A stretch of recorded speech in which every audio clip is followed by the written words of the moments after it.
সত্যি বাবা, সেদিন যে কি কক্ষণে সবাই মিলে অনুষ্ঠান বাড়িতে গেলাম আমি তো সেটাই বুঝতে পারছি না। আমি তো বাড়ি থেকে সচরাচর বেরোই না, কোথাও যাই না। আমাকে পাপানি বললো তুমি যাও, তুমি তো কোথাও যাও না, তুমি ঘুরে এসো। এখন আমি বুঝতে পারছি, পাপান আমাকে ওই দিন কেন পাঠিয়েছিল।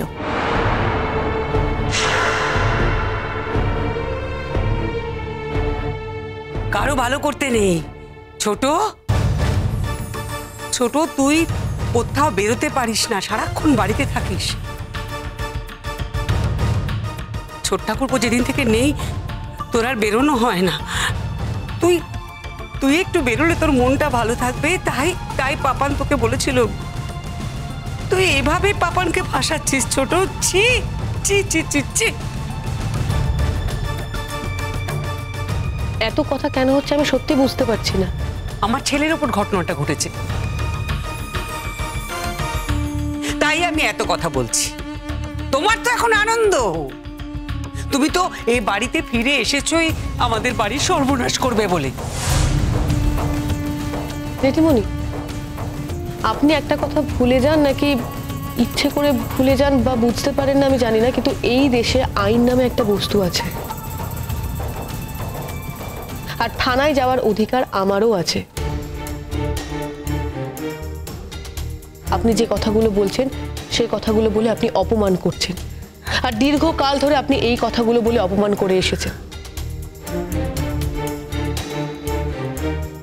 আর আপনি অপমান করেন আমি মানি বলে, চিরকাল আমি যে মানব সেরকম কথা কিন্তু আমি আপনাকে দিইনি। কি করবে? হ্যাঁ বলো, তুমি আমার কি করবে? তোমার কি ক্ষমতা আছে? হ্যাঁ কি ক্ষমতা আছে? বড়দি, তুমি জানো তো এটাই তোমার ভুল ধারণা। তুমি কি মনে করো বলো তো, টাকা থাকলেই ক্ষমতা থাকে, আর ক্ষমতা থাকলেই সব সাদাকে কালো করে দেওয়া যায়। কিন্তু সবার তো টাকা থাকে না, তাই সবাই সব সাদাকে কালো করে দিতেও পারে না। কিন্তু আমি এই দেশের নাগরিক, তাই আমি মনে করি আমি যদি কোনোভাবে অসম্মানিত হই, সেই সম্মান ফিরে পাওয়ার অধিকার আমার আছে। আর আমি যদি নিজে সেই সম্মান ফিরে পেতে না পারি, তার জন্য বিচার ব্যবস্থা আছে, আইন কানুন আছে, পুলিশ আছে। গলা বেরিয়েছে না? খুব গলা বেরিয়েছে, গলার জোর খুব বেড়ে গেছে সবার। আমার ছেলেটাকে ফাঁসিয়ে দিয়ে সবার গলার জোর বেড়েছে।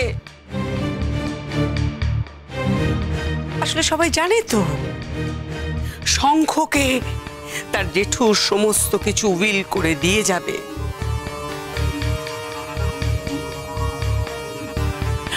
আমার ছেলে যদি ওই উইলে সই করতে রিকোয়েস্ট করে,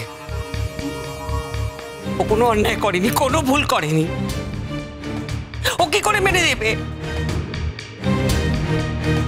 ওর বাবা ও সবাইকে সবকিছু দিয়ে যাবে, আর ও ভিখিরির মতন তাদের অনুগৃহীত হয়ে থাকবে। তুমি কি ঠিক করেছো?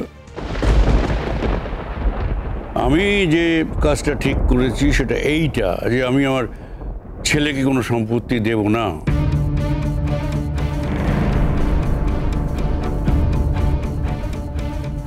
আর ছেলের ভরণ পোষণের জন্য যা খরচা টরচা কিছু হবে সেটা শঙ্খ দিয়ে দেবে।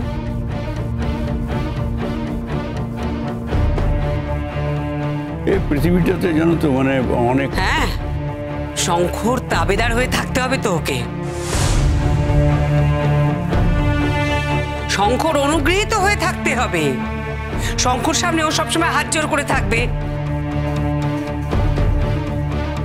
এটাই তো তোমার ইচ্ছে, তাই না? তাতেই তো তোমার 16 কলা পূর্ণ হবে, বলো?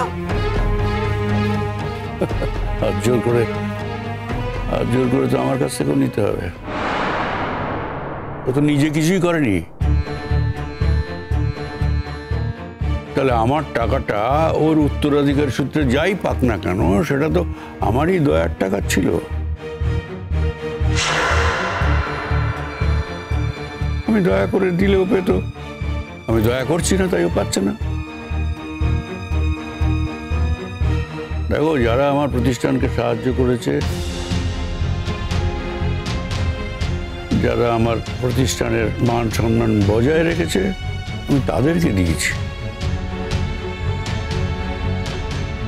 যারা আমার প্রতিষ্ঠানকে সারা জীবন সার্ভিস দেবে, আমি তাদেরকে দিয়েছি। আমি সেটা কোনো অন্যায় করিনি, বরং এটাই আমি আমার জীবনের সব থেকে বড় কাজ করেছি বলে আমার বিশ্বাস। আচ্ছা, এবার আমি তোমাকে একটা প্রশ্ন করি, আমার পরিবারের বাকি লোকেদের অপমান করার অধিকার তোমাকে কে দিল?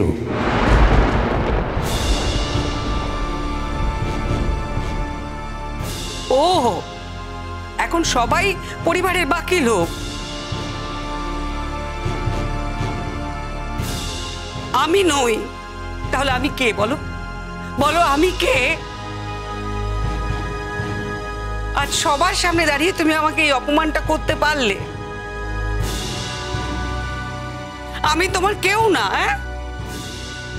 না, তুমি তো আমার তুমি তোমার কেউ বটে, তুমি আমার স্ত্রী। তুমি তো আমার জীবনে প্রথম থেকে জড়িয়ে আছো, সে ইচ্ছেই হোক আর অনিচ্ছেই হোক। তোমাকে আমি অস্বীকার করতে পারি না, আর অস্বীকার আমি করছিও না। তোমার পোর্শন, মানে তোমার যে ভাগটা পাওয়ার কথা, সেই সম্পত্তিটা তোমার নামে আছে।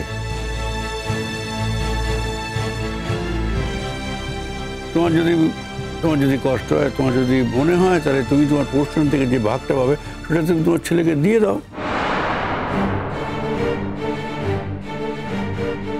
তো তোমার ছেলেকে আমি কোনো সম্পত্তি দেব না, এই কথাটা কিন্তু তোমাকে আমি পরিষ্কার করে বলে দিলাম। হ্যাঁ, তাতে হচ্ছে তোমার ছেলে আমাকে মেরে ফেলতে পারে, মেরে ফেলবে।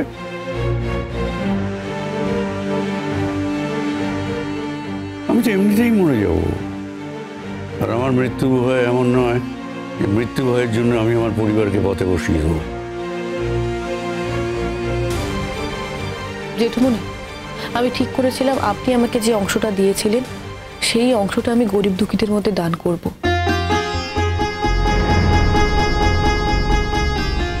কিংবা কোনো ট্রাস্টে দিয়ে দেবো।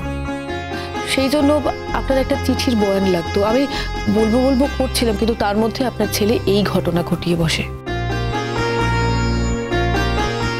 ডাহা মিথ্যে কথা বলছে।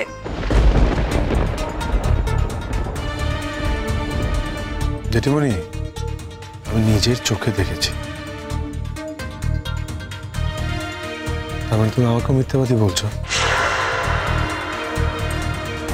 কি হলো, দাঁড়িয়ে আছো চুপ করে? আমার প্রশ্নের উত্তর দাও।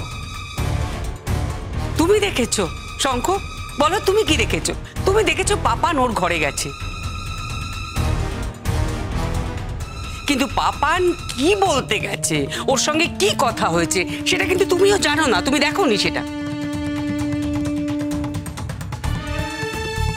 আমার যা জানার তা আমি জেনে গেছি। আমার যেটা বোঝা সেটা আমি বুঝেও গেছি, আর তার ভিত্তিতেই আমি পুলিশ কেস করেছি। আমি কখনোই চাই না যে আমার স্ত্রী এই বাড়িতে ইনসিকিউর ফিল করুক অন্য কোনো সদস্যের জন্য।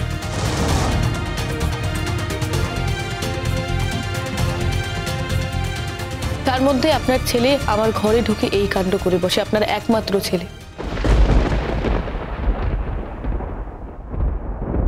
জেঠুমনি, আপনার কি মনে হয় আমি তো সেদিন মরে যেতেও পারতাম। আমি সই না করলে আপনার ছেলে তোমাকে মেরেও ফেলতে পারত। শঙ্খ যদি না আসতো তাহলে আমি আর বেঁচে থাকতে পারতাম না। সেই রাতটাই আমার শেষ রাত হতো। কিন্তু শঙ্খ যখন ঘটনাচক্রে ফিরে এসেছিল আর আমি যখন বেঁচে আছি, তখন আমার কি করা উচিত ছিল? আমার কি উচিত ছিল না ওই মানুষটার এগেনস্টে থানায় রিপোর্ট করা?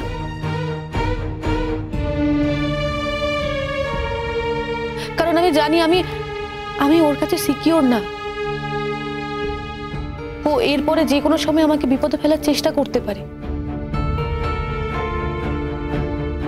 কিচ্ছু বলা যায় না, কিচ্ছু কোনো কিছুর গ্যারেন্টি নেই।